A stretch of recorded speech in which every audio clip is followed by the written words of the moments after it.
साधारण 2 लिंबाचा रस घ्यायला हवा जर अर्धा किलो चिकन असेल तर. आता ह्यामध्ये आपण अंड हे फक्त फ्राय करताना म्हणजे जेव्हा आपण फायनल फ्राईंगला घालणार आहोत तेव्हा का टाकायचं की जेणेकरून त्याचं अंड्याचं भरपूर पोट नको व्हायला आणि आपल्याला चिकनचा आस्वाद. हा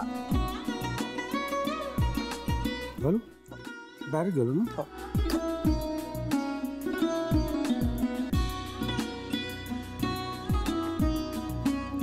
ओके. आणि हे मसाले जे आहेत आपण आता याच्यात घातलेत हे पूर्ण मसाले आपण कोट करून मगच स्क्यूअरला लावावं कधीही.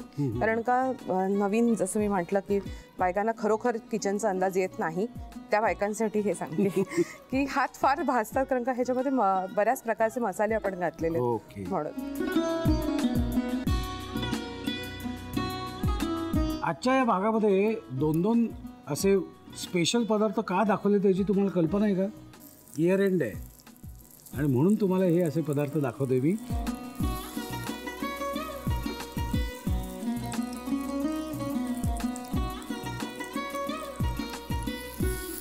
बस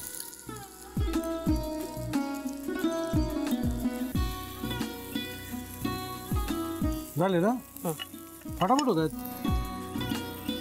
आपल्याला असेच छान खाता येतील. हो.